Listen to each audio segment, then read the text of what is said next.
Hi friends, എല്ലാവർക്കും Aisha's dream വേൾഡിൻ്റെ പുതിയൊരു വീഡിയോയിലേക്ക് സ്വാഗതം. ഇന്ന് ഞാൻ വന്നിരിക്കുന്നത് ഫ്ലവർ കേക്ക്, അതായത് പൂ കേക്കിൻ്റെ റെസിപ്പിയുമായിട്ടാണ്. ഇത് വളരെ എളുപ്പത്തിൽ തയ്യാറാക്കിയെടുക്കാൻ പറ്റുന്ന ഒരു കേക്കാണ്. ഇതുണ്ടാക്കിയെടുക്കാൻ ഓവനും ബീറ്ററൊന്നും വേണ്ട. നമുക്കിത് ഫ്രൈ ചെയ്തെടുക്കാൻ പറ്റുന്ന നല്ല ടേസ്റ്റി ആയിട്ടുള്ളൊരു ചായക്കട പലഹാരമാണിത്. വെട്ട് കേക്കിൻ്റെ രീതിയിൽ തന്നെയാണ് നമ്മളിത് തയ്യാറാക്കിയെടുക്കുന്നത്. പക്ഷേ ഇതിൽ എക്സ്ട്രാ ആയിട്ട് കുറച്ച് ഇൻഗ്രീഡിയൻസ് കൂടി ചേർക്കുന്നുണ്ട്. ഇതിൻ്റെ പുറമെ നല്ല ക്രിസ്പിയും ഉള്ളിൽ നല്ല സോഫ്റ്റ് ആയിട്ടുള്ള നല്ല ടേസ്റ്റി ആയിട്ടുള്ള ഒരു കേക്കാണിത്.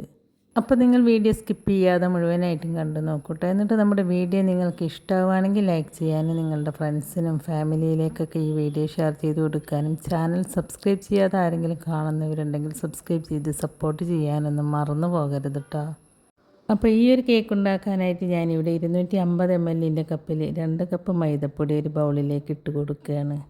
നിങ്ങൾക്കിത് വേണമെങ്കിൽ മൈദപ്പൊടിക്ക് പകരം ഗോതമ്പ് പൊടിയിലും ചെയ്തെടുക്കാവുന്നതാണ്. ഇനി ഇതിലേക്ക് 1/2 ടീസ്പൂൺ ബേക്കിംഗ് സോഡ ചേർത്ത് കൊടുക്കുക. പിന്നെ ഇതിലേക്ക് ഒരു 1/4 ടീസ്പൂൺ ഉപ്പും നല്ലൊരു ഫ്ലേവറിന് വേണ്ടിയിട്ട് 1/2 ടീസ്പൂൺ ഏലക്കപ്പൊടിയും ചേർത്ത് കൊടുക്കുക. ഞാനിവിടെ ഏലക്കയും പഞ്ചസാരയും കൂടി കൂട്ടിപ്പൊടിച്ചതായതുകൊണ്ടാണ് 1 ടീസ്പൂൺ ചേർത്ത് കൊടുത്തത്. നിങ്ങൾ ഏലക്കപ്പൊടി മാത്രമാണ് ചേർത്ത് കൊടുക്കുന്നതെങ്കിൽ 1/2 ടീസ്പൂൺ ചേർത്ത് കൊടുത്താൽ മതി കേട്ടോ. ഇനി ഇതെല്ലാം കൂടി നല്ലതുപോലെ ഒന്ന് മിക്സ് ചെയ്തെടുക്കുക. സോഡാപ്പൊടിയും ഉപ്പും ഏലക്കപ്പൊടിയും ഒക്കെ ചേർത്ത് കൊടുത്തതിന് ശേഷം നമ്മളിതുപോലെ നന്നായിട്ട് മിക്സ് ചെയ്തെടുക്കുകയാണെങ്കിൽ കേക്കിൽ അവിടെ ഇവിടെയായിട്ട് ഇത് കട്ട പിടിച്ച് കിടക്കൂല.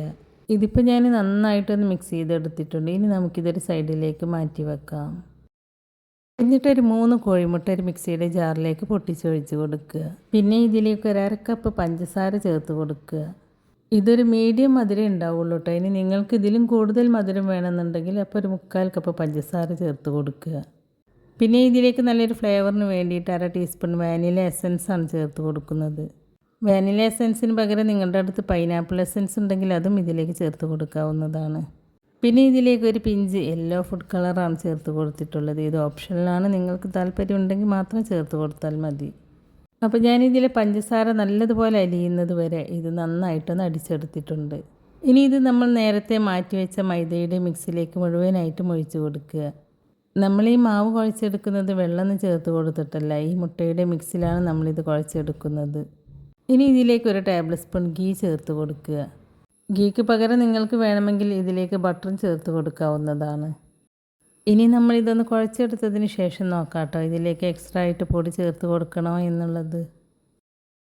കുഴച്ച് നോക്കുമ്പോൾ ഇത് ഇത്തിരി ലൂസായിട്ടാണ് ഇരിക്കുന്നത്. അതുകൊണ്ട് നമ്മളിതിലേക്ക് 1/2 കപ്പ് മൈദപ്പൊടി കൂടി ചേർത്ത് കൊടുക്കുകയാണ്.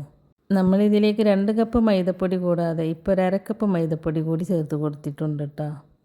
അപ്പോൾ ആദ്യമേ 2.5 കപ്പ് മൈദപ്പൊടി എടുത്തിട്ട് അതിലേക്ക് മുട്ടയുടെ മിക്സ് ഒഴിക്കരുത് കേട്ടോ. ആദ്യം 2 കപ്പ് മൈദപ്പൊടി കുഴച്ച് നോക്കിയിട്ട് ബാക്കി ആവശ്യമുണ്ടെങ്കിൽ മാത്രം ചേർത്ത് കൊടുത്താൽ മതി. കാരണം ഓരോരുത്തരും എടുക്കുന്ന മുട്ടയുടെ വലിപ്പം വ്യത്യാസം ഉണ്ടാവും. അപ്പോൾ അതിനനുസരിച്ച് പൊടി ചേർത്ത് കൊടുത്താൽ മതി കേട്ടോ. ഇപ്പോൾ ഞാനിത് ചപ്പാത്തിക്കൊക്കെ മാവ് കുഴക്കുന്നത് പോലെ നല്ലതുപോലെ ഒന്ന് കുഴച്ചെടുത്തിട്ടുണ്ട്. ഇനി ഇത് മിനിമം 1 മണിക്കൂറെങ്കിലും റെസ്റ്റ് ചെയ്യാനായിട്ട് വെക്കുക. മാവ് ഡ്രൈ ആയി പോവാതിരിക്കാൻ വേണ്ടിയിട്ട് ഇതിന് മുകളിൽ കുറച്ച് ഓയിലോ നെയ്യോ സ്പ്രെഡ് ചെയ്ത് കൊടുക്കുക. അപ്പോൾ ഞാൻ ഈ മാവ് നല്ല സോഫ്റ്റായി കിട്ടാൻ വേണ്ടിയിട്ട് ഇവിടെ അടച്ച് വെക്കുകയാണ്. 1 മണിക്കൂറിന് ശേഷം നമ്മുടെ മാവ് നല്ല സോഫ്റ്റായി കിട്ടിയിട്ടുണ്ട്. ഇനി കൗണ്ടർ ടോപ്പിലേക്ക് കുറച്ച് മൈദപ്പൊടി ഇതുപോലെ തൂവി കൊടുത്തതിന് ശേഷം നമുക്ക് ഈ മാവ് നന്നായിട്ടൊന്ന് പരത്തിയെടുത്തിട്ട് നമുക്ക് ഇഷ്ടമുള്ള ഷേപ്പിൽ കട്ട് ചെയ്തെടുക്കാം.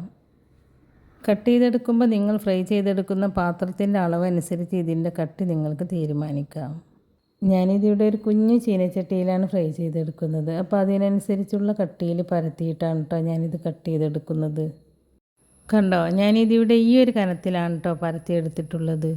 ഇനി ഇതുപോലെയുള്ള ഗ്ലാസ്സോ അല്ലെങ്കിൽ ഒരു അടപ്പോ വെച്ചിട്ട് ഇത് കട്ട് ചെയ്തെടുക്കാവുന്നതാണ്. ഞാനിതിവിടെ ഈ ഒരു കുൽഫി മോൾഡ് വെച്ചിട്ടാണ് കേട്ടോ കട്ട് ചെയ്തെടുക്കുന്നത്. ഇതിങ്ങനെ തന്നെ കട്ട് ചെയ്തെടുക്കണം എന്നില്ല, നിങ്ങൾക്ക് ഇഷ്ടമുള്ള രീതിയിൽ ഇത് കട്ട് ചെയ്തെടുക്കാവുന്നതാണ്. നമ്മളിവിടെ ഫ്ലവർ കേക്കാണല്ലോ തയ്യാറാക്കി എടുക്കുന്നത്, അതുകൊണ്ടാണ് കേട്ടോ ഇതുപോലെ കട്ട് ചെയ്തെടുക്കുന്നത്.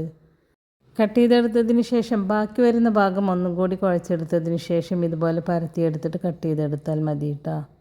അപ്പോൾ ഞാനിത് മുഴുവനും ഈ ഒരു വലുപ്പത്തിൽ കട്ട് ചെയ്തെടുത്തിട്ടുണ്ട്. ഇനി ഇതെങ്ങനെ ഫ്ലവർ ആക്കുന്നത് എന്ന് നമുക്ക് നോക്കാം. ഒരു നൈഫ് വെച്ചിട്ട് ഇതിൻ്റെ എൻഡ് കട്ടാവാതെ ഇതുപോലെ ഒന്ന് കട്ട് ചെയ്തെടുക്കുക. ഇതിൻ്റെ അറ്റം കട്ടായാൽ നമ്മളിത് എണ്ണയിലേക്ക് ഇട്ട് കൊടുക്കുമ്പോൾ ഇത് മുറിഞ്ഞു പോകാനുള്ള സാധ്യതയുണ്ട്. അപ്പോൾ ഇതിൻ്റെ അറ്റൊന്നും കട്ടാവാതെ ഇതിൻ്റെ നടുഭാഗം മാത്രം ഇതുപോലെ ഒന്ന് കട്ട് ചെയ്തെടുക്കുക കേട്ടോ.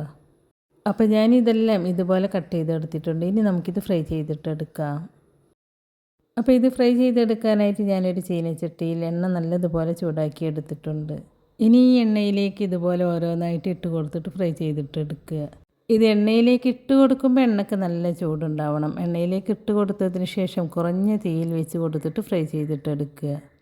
ഇത് ഹൈ ഫ്ലെയിമിലും മീഡിയം ഫ്ലെയിമിലൊക്കെ വെച്ച് കൊടുത്തിട്ട് ഫ്രൈ ചെയ്തെടുത്താൽ ഇതിൻ്റെ ഉൾവശം വെന്ത് കിട്ടൂല, പുറം ഭാഗം പെട്ടെന്ന് തന്നെ കരിഞ്ഞു പോവുകയും ചെയ്യും.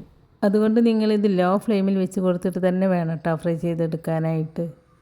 ഇത് എണ്ണയിലേക്ക് ഇട്ട് കൊടുത്ത ഉടനെ തന്നെ ഇളക്കി കൊടുക്കരുത്. ഇത് 2-3 മിനിറ്റ് നേരം ലോ ഫ്ലെയിമിൽ കിടന്നിട്ട് കുക്കായതിന് ശേഷം തിരിച്ചും മറിച്ചും ഇട്ട് കൊടുത്തിട്ട് ഫ്രൈ ചെയ്തിട്ടെടുക്കുക.